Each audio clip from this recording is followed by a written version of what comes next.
Hola, ¿qué tal? Bienvenidos a todos a este capítulo. Me presento, yo soy Camilo Pérez, soy el anfitrión de Pésimo Podcast, un podcast con invitados para hablar de temas sociales, temas culturales y lo que vaya surgiendo. El día de hoy nos encontramos con Javier Ignacio Tavares, más conocido como Fantoche, caricaturista y humorista político, que bueno, por ahí también estuve leyendo que eres politólogo. Poco antes de empezar, quiero aprovechar para disculparme con la audiencia por haberlos dejado abandonado tanto tiempo, pues como entenderán, este semestre estuvo algo pesado y bueno, ya estamos de vuelta. ¿Qué tal, Fantoche? ¿Cómo te encuentras? ¿O cómo prefieres que te llame? Sí, Fantoche está bien, muy bien. Muchas gracias, Camilo. ¿Cómo vas? Muy bien, muy bien. Bueno, yo te presenté de una forma, ¿cómo preferirías como tú presentarte? ¿Cómo quieres que tengas, cómo prefieres que se refieran a ti? Me referí a ti como politólogo, como humorista. ¿Tú qué prefieres? Eh, ¿Como qué papel? pues yo soy pesimista profesional, entonces yo creería que como pesimista está perfecto. Ok, entonces estamos con un pesimista profesional. Empecemos un poco hablando de qué es exactamente el humor político o la sátira política. ¿Cómo tú crees que se definiría? Pues creo que digamos que el rango del humor es, digamos, una especie como de manifestación bastante amplia que siempre ha sido aludida o ha estado aludida o ha sido entendida o asociada con la risa, con la comedia. Pero realmente el humor es un estado de ánimo que va mucho más allá de la manifestación cómica. De hecho, si nos vamos digamos, a la definición más pura o a la definición más etimológica del asunto, los humores son los líquidos corporales o los fluidos corporales que alteran el estado de ánimo. Y esos líquidos no necesariamente ponen o establecen cierto estado de ánimo, digamos, positivo en el ser humano. Hay humores, por ejemplo, que te llevan al estado opuesto de lo que la comedia podría, digamos, establecer en tu psique. Por ejemplo, hay humores que te pueden llevar a un estado mucho más, eh, puede decirse incluso depresivo o incluso a un estado de ánimo un poco más agresivo. Pero el humor generalmente en el ámbito político es aquel escenario o aquel ámbito en el que podemos establecer ciertos parámetros de, digamos, de parodia, de sátira y de, digamos, de un poco de rebeldía o de protesta frente a lo que el statu quo o frente a lo que el, digamos, el establecimiento o el estado normal de cosas, pues ejerce sobre esa persona que quiere rebelarse o que de pronto quiere manifestar su inconformidad, eh, abusando un poco de las características, pueden ser físicas, de la posición ideológica, digamos, de las ventajas que pueda ofrecer un estado de crisis institucional o un mal perfil político. En fin, es una especie de, digamos, yo defino el humor político como el escenario perfecto para establecer o para definir las inconformidades, el desasosiego, la falta, digamos, como de satisfacción de una persona que encuentra en las herramientas que le brinda el humor, como la sátira, como el sarcasmo, como la caricatura, para levantarse y decir por qué ese estado de cosas está mal o no cumple o no satisface políticamente las necesidades digamos, de ese ciudadano en particular. Bueno, hablando un poco como de satisfacer, quiero hablar de dónde surge esa necesidad tuya entonces, como de satisfacerte con este tipo de sátira, con este tipo de contenido. Pues yo realmente creo que pues en mi caso es algo muy natural, es decir, yo siempre he sentido como la necesidad de, de expresar lo que no me gusta. O sea, yo realmente creo que la libertad de expresión debe aprovecharse para eso. Mucha gente dice, pero es que qué pereza la gente que se queja por todo. Yo digo, si para algo ha de servir la libertad de expresión es para expresar lo que no me gusta, porque expresar lo que me gusta a muy poca gente le interesa. Realmente no es los gustos personales, las afinidades personales no son un elemento de conversación o no son un elemento que sirva en un ámbito político, porque realmente lo que ya te gusta, con lo que estás conforme, aquello con lo que sientes satisfacción, pues realmente no brinda ninguna posibilidad ni brinda nada nuevo para cambiar lo que de verdad debe ser cambiado, que debe ser aquello que no está satisfaciendo a las personas. Entonces, siempre he sentido la necesidad de que la libertad de expresión debe ser esa herramienta para manifestar lo que no te gusta, con lo que no estás conforme, con lo que crees que debe cambiar y por qué debe cambiar. Entonces, siempre he sentido como esa, digamos, eh, puede decirse como esa especie de necesidad natural de manifestarlo y afortunada o infortunadamente, sí he tenido como la oportunidad de manifestarlo naturalmente, también de una manera muy orgánica a través del humor, especialmente pues me sirvo mucho del sarcasmo, me gusta hacer humor escrito, me gusta que la gente lea y sienta como la pesadez de la crítica solamente con el recurso lingüístico o a través del dibujo o a través de la parodia o de lo que hoy comúnmente conocemos como memes. O siempre me parece que el mensaje cala mucho más, es más directo, más eficiente y más rápido si está acompañado o si está construido sobre la base de un elemento humorístico. Hablemos un poco de tus alineamientos, como dónde crees que te ubicarías.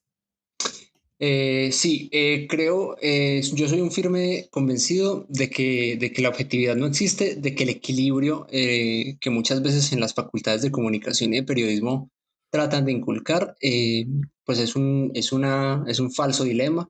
Eh, Realmente cualquier persona, por muy independiente, por muy objetiva que trate de ser a la hora de abordar cualquier tema, sea desde medios de comunicación o sea desde una postura simplemente académica o personal, siempre va a estar influenciado por lo que su propia construcción como individuo le ha permitido eh, identificarse o le ha permitido, digamos, situarse en un punto específico de la vida en términos de posturas, en términos de preferencias, en términos de lo que cree que es correcto y no correcto, en términos de lo que considera como su deber ser, en fin, todo aquello que construye filosófica y políticamente a un individuo.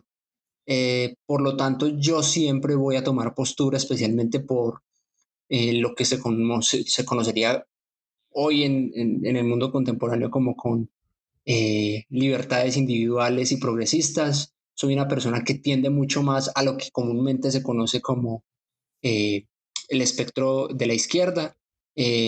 Siempre voy a abogar por mucho más por ese, digamos, en ese sentido. No soy muy conservador en muchos temas. Todos tenemos algo en lo que somos conservadores. Yo, por ejemplo, soy más conservador en el tema cultural, patrimonial, en el tema un poco lingüístico o idiomático. Todos tenemos algo de godo en algún espectro de la vida.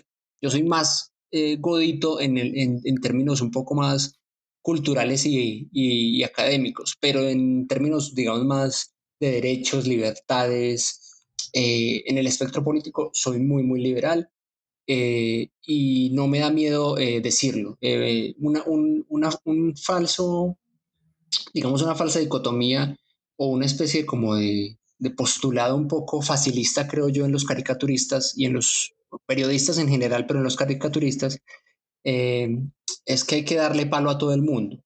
Es decir, como una forma facilista de desligarse de ese compromiso político, de esa postura política, es decir, no, es que yo le doy palo a cualquier político y tengo que darle palo a cualquier político porque o si no van a decir que es que yo soy más afín a un lado que a otro.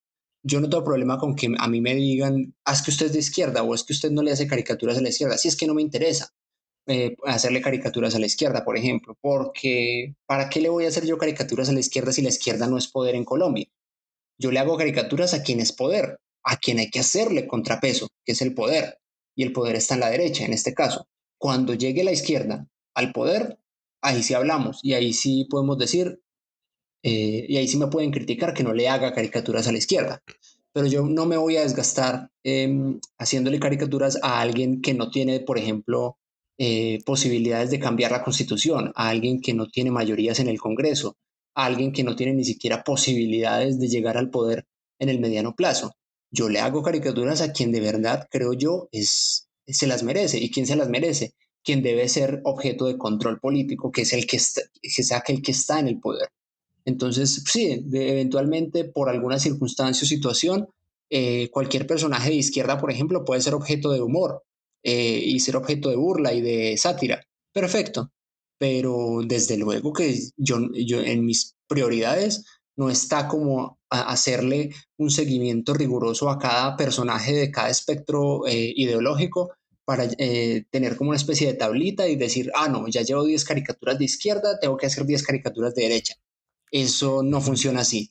El poder es el elemento al que hay que hacerle control y si en 200 años de vida republicana el poder ha sido manejado por la derecha, pues hay que hacerle caricatura a la derecha. Realmente desgastarse uno con ese equilibrio o con esa matización tan aséptica no me parece nada sano realmente y no me parece nada valioso. Me parece que el humor hay que utilizarlo eficientemente y hay que utilizarlo en contra, si se puede decir, de quien está en el poder. Y si el que está en el poder durante 200 años es la derecha, pues hay que dárselo a la derecha. Ok, muy interesante tu perspectiva. Cambiemos un poquito de tema, lo de los godos vamos a tratarlo ahorita más adelante con un asunto que pasó aquí en Medellín, pues lo del Diablito, pero bueno, vamos a ir más adelante con esto. Te quería preguntar cómo comenzó este asunto de hacer caricaturas, o sea, ¿por qué elegir la caricatura como ese medio de expresión? Bueno, realmente fue un ejercicio que surgió en la Universidad de Antioquia cuando estudiaba periodismo allí. Eh, Fue simplemente como una especie de un ejercicio espontáneo de clase con un compañero que, digamos, como ya estábamos viendo, digamos, o estamos, habíamos visto que, digamos, con los comentarios, como con esa naturalidad de sacarle chiste a los elementos incluso más crueles de la realidad nacional, pues había posibilidades como de crear contenido al respecto y vimos que la caricatura o el dibujo podía ser un elemento más para potenciar esa capacidad o esa necesidad también a la vez de generar ese contenido y de divulgarlo. Pero como te digo, no solamente me interesa el humor a través de la caricatura, yo también me he dedicado, por ejemplo, y sentía que era muy bueno haciendo guiones, entonces también me gusta mucho hacer guiones de humor, generar contenido para que no sea, ese humor no sea transmitido necesariamente a través de un dibujo, sino a través de un personaje que está imitando eh, o sea, a un protagonista concreto de la realidad nacional, o para crear una especie de escenario, o para crear una especie de, de contenido concreto en otro formato o en otro medio. Entonces me gusta también ser las veces de guionista o de creador de libretos humorísticos. Entonces también por ese lado me fui volcando y no, fue realmente algo un poquito orgánico como también para complementar esa necesidad de la que te hablaba de expresar lo que no me gusta, que es, digamos, la bandera que yo siempre he defendido. Entonces, cualquier elemento, digamos, cualquier suceso, cualquier hecho que vaya por ahí generando posibilidad de contenido, pues orgánicamente lo he ido expresando a través de esos medios y así es como poco a poco, digamos, he ido creando cierto público por fuera de los medios, claro está, porque yo sí he sentido que, digamos, debido a mi contenido o a, a mis posturas, pues no he tenido mucha posibilidad de entrar en los medios tradicionales, cosa que, por ejemplo, ahora ya es muy poco relevante, pues porque los medios tradicionales cada vez pues, están en una crisis mayor y realmente es mucho más lo que tú puedes hacer independientemente en una red social que esperar a que te abran las puertas en un medio que cada día tiene menos audiencia, por ejemplo. Entonces, Claro, no hay ni que, Sí, no hay ni que comentar, por ejemplo, el asunto de Semana, lo que ha estado Ujú. ocurriendo estos últimos meses, que pues uno se pone a verlo y dice qué está ocurriendo realmente con los medios en Colombia. Yo hace mucho que deja de ver como televisión. Yo creo que todos hemos hecho ese ejercicio. Igual para esta Ujú. generación no es tan difícil. Pero cuando uno le da como por prenderla un rato y, por ejemplo, se da cuenta de los encabezados, como en las noticias, uno dice, uy, ¿qué es esto? O sea, ¿quiénes se están tragando esto? Y cuando uno se da cuenta quiénes se están tragando esa información, uno dice, ah, ya vemos por dónde va el asunto. Pero bueno, no, continúa, perdón, discúlpame. Sí, no, y además, por ejemplo, en el escenario de Medellín no hay mucho que ofrecer. Siempre, pues, el acceso a medios de comunicación ha sido muy limitado y aquellos medios, pues, que sobreviven, pues, bajo ciertas condiciones económicas, pues, que impiden mucho el desarrollo de la libre expresión, especialmente en la opinión. Entonces, realmente es muy, muy, muy precario el escenario, así que eh, por ese lado ha sido un poco desmotivante, pero también pues mm, ha sido, digamos, un panorama que te deja claro el asunto y que te dice, pues si en algún momento vas a hacer algo interesante con humor político, pues no va a ser por ese lado. Será, de pronto estallará en otro momento a través de otra plataforma, pero pues por ese lado creo que no es ni será. Ok, aprovecho un poco hablando de esos medios. Yo estuve grabando, el capítulo anterior fue con Universo Centro, entonces, poco para seguir como este ritmo, los que quieran escucharlo, ahí está disponible para que escuchen el capítulo anterior de Universo Centro. Cambiamos un poquito de tema ahora y es hablar de, por ejemplo, tú haces caricaturas, ¿cierto? O sea, el hecho de que hagas caricaturas ya genera como un estigma acerca o una preconcepción acerca del contenido que dibujas. Pues, por ejemplo, no, es que tú dibujas muñequitos o es que tal cosa. ¿Cómo afrontar o decir, bueno, o hacerle llegar a la gente que este medio es como tan válido como una columna o como un ensayo con mucho más rigor? Pues hoy en día, por ejemplo, es la crisis o digamos el conflicto mayor es que hoy en día cualquiera puede ser, mm, en términos básicos, puede ser creador de contenido humorístico en Internet, porque los memes son la democratización de eso. Y si tú vas a analizar muchas de la estructura o de la forma en la que los memes están creados, muchos apelan a gran parte de las estructuras de las caricaturas tradicionales, de la caricatura política.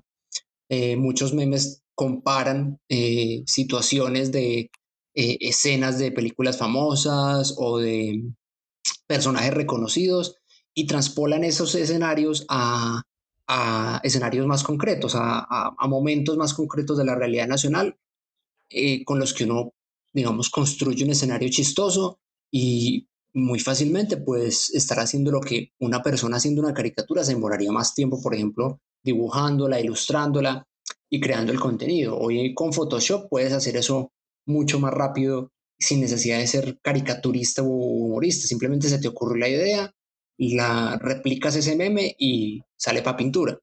Entonces, realmente hoy en día creo que la amenaza, entre comillas, va más por ese lado, porque realmente el hecho de que pues cuestionen tu trabajo porque es un dibujo, porque es en teoría un poco infantil, pues yo creo que esa discusión ya está superada porque realmente no hay nada más contundente pues que un dibujo, que una imagen bien lograda. Entonces, si el mensaje está claro, si el dibujo está, digamos, presentado en el momento y en la circunstancia apropiada, eh, eso, digamos, desvirtúa cualquier crítica frente a la caricatura. Como te digo, lo creo yo que el reto más grande está es en superar la inmediatez del meme y no quedarse como en eso, como en que las caricaturas se pierdan en ese océano de memes. Yo soy amante de los memes, yo soy defensor de que cualquier persona cree un meme, porque creo que el meme ha sido como la manifestación más democrática de que cualquier persona puede crear y expresar rápidamente su posición eh, en tono humorístico o en clave de humor frente a cualquier tema. Entonces, me parece maravilloso que eso ocurra. El reto, sí creo Ok, yo, de los creadores de caricatura de cualquier otro tipo de humor es no perderse y no quedarse en el facilismo del meme o en la inmediatez del meme y no perderse en ese océano de memes, sino trascender y ojalá crear otro contenido que pues las circunstancias mismas y la técnica y la calidad de cada personaje que cree Word, pues determinará qué tanto se destaque. Ok, y sí, hablemos un poquito como de ese contrarreloj, que es como fabricar esas caricaturas. ¿Cómo se trabaja? Porque digamos que si un asunto está en auge hoy, para mañana sacar una caricatura cerca ya es como tarde. ¿Cómo se trabaja? ¿Cómo dices, no, esta idea tiene que estar lista, tal, tal, tal? Porque es que Duque acaba de decir esto. Pues ¿Cómo se trabaja ahí? bueno, yo realmente no soy muy amante de la inmediatez porque eso es como trabajar por la agenda, o sea, es como estar ahí, eso era un esclavo como de los likes y de la forma en la que orgánicamente funciona una red social. Entonces, creo yo que también hay que tener mucho cuidado con eso. O sea, sí veo muchos caricaturistas que trabajan con el clickbait, es decir, sacan una caricatura lo más rápido posible con el tema de moda. Yo sé que eso funciona sobre todo si vos quieres crecer en audiencia, o sea, si tú quieres llegar a más gente, esa es una herramienta válida, pero creo que ser esclavo de eso no funciona tan bien. Yo he visto caricaturistas que sacan viñetas muy buenas de un tema al que ya le han pasado días y bueno, no puede que no se comparta tanto, puede que no se difunda orgánicamente, puede que no llegue a tantas personas, pero uno dice, uff, él estuvo muy bien logrado. Entonces yo soy más amigo de esperar, no caer en la tentación del clickbait y que salga cuando tenga que salir. Ahora, si salió rápido y si salió en el momento, perfecto, eso es un bombazo porque muchas veces funciona. Me pasó mucho, por ejemplo, a mí hace poquito en la pandemia, cuando estaba empezando más o menos las primeras semanas que estalló todo este escándalo de Avianca, del préstamo de Avianca. Entonces, con Avianca me pasó eso, que yo tenía tiempo libre por la pandemia, estaba encerrado en la casa y le di durísimo al tema de Avianca y saqué como 4 o 5 viñetas del mismo tema, lo cual no suele pasar, que uno a veces solo saca un tema, una viñeta por tema, pero en ese momento se me ocurrieron varios y yo dije, no, pues, estaba súper indignado con el préstamo a esa compañía y yo dije, no, pues saquémoslas todas a ver qué pasa. Y me fue muy bien en términos de divulgación. La gente, obviamente, como el tema estaba en boca de todo el mundo, lo compartió muchísimo. Entonces yo dije, ah, ok, perfecto. Ese fue un momento en el que el clickbait me sirvió. Tenía tiempo, pude hacerlo, saqué varias viñetas, se compartieron, perfecto. Pero si no pasa eso, yo creo que no hay que ser esclavo de la inmediatez. A veces me ha pasado también que me sirve que una viñeta que se publicó tarde, entre comillas, después el tema vuelve a tomar auge, la vuelvo a compartir y ahí sí se comparte como si lo hubiera publicado a tiempo. Entonces, yo creo que todo es cuestión de no caer, digamos, en la tentación de ser esclavo del clickbait y publicar a medida que vos podás, porque por ejemplo en mi caso, yo no vivo de la caricatura, es algo que me apasiona, pero yo tengo otras obligaciones, hago otras cosas en mi vida y pues en el momento en el que pueda hacer contenido lo hago sin ser esclavo de ello.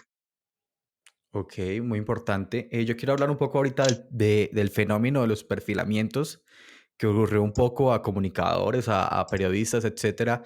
¿Tú estuviste en ese grupo?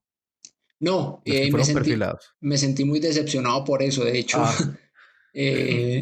hice, pues, solté varios comentarios al respecto, como diciendo o tratando de decir a la alcaldía de Medellín, hey, y todo este tiempo que yo me la pasé trinando de la alcaldía y haciendo contenido de Daniel Quintero, ¿para qué? Yo toro esos trinos por nada. Yo no, pues hombre, al menos me hubieran perfilado. sí, No, hubieran gastado no, recursos en mí al menos, ¿no? me sentí bastante ignorado. No, en mi caso no aparecía ahí, pero sí me parece pues una pérdida de tiempo de parte de las administraciones ponerse como en ese rastreo. Yo entiendo que hay que hacer rastreos en términos de, digamos, de divulgación o en términos de impacto en redes sociales, eso es normal, pero ponerse a revisar solamente el contenido, digamos, como de oposición, entre comillas, sí me parece un poco desgastante o me hagan rastreos, pero en general, o sea, que les funcione como o que les sirva para, para analizar el impacto de la estrategia misma digital de una administración, eso está bien, pero yo sí creo pues que es una pérdida de tiempo, o sea, realmente, porque realmente es un rastreo de espionaje, o sea, ni siquiera son chuzadas, como a nivel profesional lo hacían en el alto gobierno, y lo hacen en el alto gobierno, o sea, con chuzada de teléfono, chuzadas o interceptación de correos electrónicos. O sea, al menos si lo van a hacer, háganlo profesionalmente, como lo hacen los duros. Pero hacer un rastreo ahí y pagar además, que no es barato, pagar a una compañía para que hagan un seguimiento tan básico como ver qué escribe un desocupado sobre la alcaldía de Medellín, sí me parece pues una pérdida de tiempo. Sí, porque pues es un poco, bueno, y luego ya tenemos todo eso, y luego ¿qué hacemos? O sea, pues, ¿qué hacemos Ujú. con eso? No entiendo un poco como qué finalidad podría uno tener, pues, además de, pues, si no, de pronto no te damos esto, en fin. Sí, es una Hablemos un información, poco, digamos, es una información muy es básica muy que light, compilada no sirve para nada. exacto. Hablemos de tu Twitter. Tú tienes unas opiniones muy fuertes, has recibido amenazas por ello.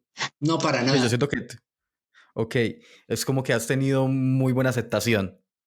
Pues no sé si aceptación, pero no sé, yo hasta ahora no he recibido nada distinto a un insulto, es que ni siquiera insultos, o sea, como un careo en las redes, pero no sé si afortunado, no sé si si eso es bueno o es malo, o sea, si es que no me amenazan es porque no le llego a nadie o porque he sido muy de buenas. Yo espero pues que sea lo segundo, que he sido muy de buenas porque sí me sentiría también muy Ok. frustrado que es porque no le llego a nadie, porque ahí sí hubiera perdido el tiempo. Listo. Ahora sí hablemos de un tema que yo quería hablar y es que está el Diablito. ¿Qué pasó con el Diablito de Medellín? Cuéntanos un poco tú con el escenario, de pronto para los que no estén enterados. Bueno, realmente pues es una de esas, no sé, una de esas situaciones que ocurren solamente en este país, o especialmente en Medellín, como una especie de capítulo de lo parroquiano que es este pueblo. Se trató simplemente de un escándalo, de unas quejas numerosas que empezaron a llegarle a la alcaldía por una figura en forma de diablo que instalaron en los alumbrados en el río de Medellín, porque este año los alumbrados o digamos la temática del alumbrado navideño eran las festividades colombianas, entonces el diablo estaba presente pues por el carnaval de Río Sucio. Así como había marimondas de Barranquilla y así como había, eh, supongo que no los he visto todos, pero supongo que hay alusiones al carnaval de negros y blancos en Pasto, en fin.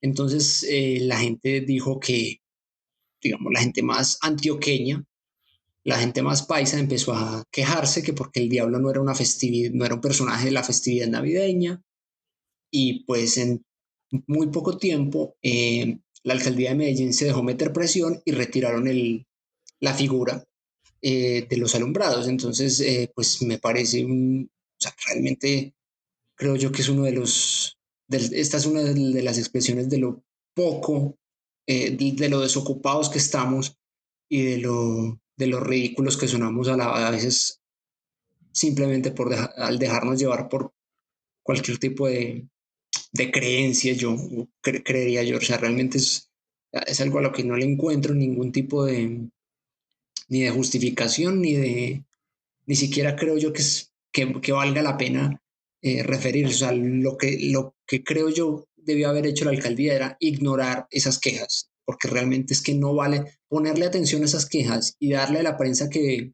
le dieron y los micrófonos que le dieron a esas quejas, sí me parece absolutamente eh, digamos, triste, porque es que no una queja de ese tamaño, basada en un nivel de desconocimiento y de ignorancia sobre las costumbres colombianas, y me parece tristísimo y además me parece muy negativo haberle hecho caso y haberle respondido de esa manera a esas quejas. O sea, retirar el diablo fue decirle, ustedes tienen razón, puede mandar un mensaje digamos, como de, de obligación frente a un estigma y frente a un prejuicio ridículo y absurdo. Si yo hubiera sido alcalde, yo lo primero que hago es retirar la figura, pero si hubiera sido posible, poner un diablo más grande. O sea, retirarla para poner un diablo más grande. O hubiera llamado a la gente del carnaval de Río Sucio a ver si ellos podían traer el diablo que Uy, el ellos tienen diablito de allá. verdad. Un diablo de Es verdad, hermoso. que son enormes. Hubiera traído un diablo más grande todavía para que aprendan. O sea, es que realmente la pedagogía no se ejerce censurando, sino todo lo contrario, provocando. Yo hubiera sido más provocador aún y hubiera hecho un diablo más grande todavía. No, porque igual ese relato como el paisa, por ejemplo, yo entiendo que, yo no soy paisa, yo entiendo que es también el diablo es un relato relativamente aceptable, está en el folclore, está en las Uh -huh. trovas, está en alguno que otro cuento, está el mito de Mangos en Medellín, que es como la actualización de el diablo que tienen todas las ciudades, pero igual, pues es como una figura relativamente aceptada, tampoco es como, pues, ¿a dónde va esto? Sí, es que justamente por eso creo yo que el error fue haberle hecho caso a la queja, porque es que la queja realmente no tiene fundamento ni siquiera en las creencias más locales, por así decirlo. Yo creo que el error de la alcaldía fue haberle hecho caso a un par de camanduleros que se quejaron, porque realmente era muy fácil salirle el paso a esas quejas. Con aludir a la cultura popular y a las creencias locales, hubiera sido más que suficiente para dejar el diablito ahí. Entonces realmente fue un... esas son las consecuencias de reaccionar en caliente frente a cualquier manifestación o crítica o queja. Por ejemplo, ¿qué pasaría si una alcaldía o si un funcionario reaccionara a cualquier caricatura que hace cualquier caricaturista sobre él? Eso no tiene sentido. Es que los funcionarios no están ahí para reaccionar frente a la crítica minoritaria. O sea, yo soy consciente de eso. Yo hago parte de una crítica minoritaria y yo sé que ningún personaje va a reaccionar y no va a tomar ninguna decisión frente a ninguna caricatura que yo haga, porque soy una persona, pero yo tengo el derecho a expresarme. O sea, los camanduleros se hubieran podido quejar y podrían estar en estos momentos quejándose aún, pero el error, creo yo, está en reaccionar de esa manera frente a opiniones o manifestaciones tan minoritarias. Creo yo que de eso no se trata. O sea, hacerle el juego a ese tipo de reacciones, lo único que hace es acrecentar la reacción o sobredimensionar, como fue efectivamente pasó. Ok, yo creo que ya se nos está acabando el tiempo, pero igual yo quiero como unirme a un trend que es un trending que está pues en auge en TikTok y quiero que lo hagas. Y estamos en el No Nuance November, que básicamente es decir una opinión polémica que para ti no tiene discusión. ¿Te atreves? O sea, si Sí, sin pero discusión no la comentas y ya, solo la dices, la sueltas. ok, sobre cualquier tema o Sobre cómo cualquier funciona. tema. Sí, sí, sobre cualquier tema. Una opinión que para ti no tiene discusión y es relativamente polémica. Ok, vale. Dale, Mm, vamos. eh, ¿El centro político existe? Sí. ¿Sirve para algo? No. Ok, ya, con eso Ya. nos basta. Muchísimas gracias. Aprovechemos, yo creo que ya nos estamos despidiendo. Aprovechemos para dejar tus redes sociales. Imagino que los que están escuchando esto obviamente ya las conocen. Igual, tus redes sociales. Tú eres barista también. Aprovecha y dejamos esto y nos despedimos. Bueno, sí, realmente fácil. Me encuentran en cualquier red social. Bueno, en cualquiera no. En las básicas, Facebook, Twitter e Instagram como @fantochadas. Y así me encuentran fácil. Ahí siguen mi contenido. Y bueno, no, muchas gracias a vos por la invitación. Listo, muchísimas gracias a todos, muchísimas gracias a ti, muchísimas gracias a todos por escuchar Pésimo Podcast. Recuerden seguirnos en nuestras redes sociales, estamos en Instagram, Facebook y Twitter como Pésimo Podcast. Y recuerden también que pueden escucharnos desde las plataformas de Anchor, Spotify y YouTube. Muchísimas gracias por escucharnos.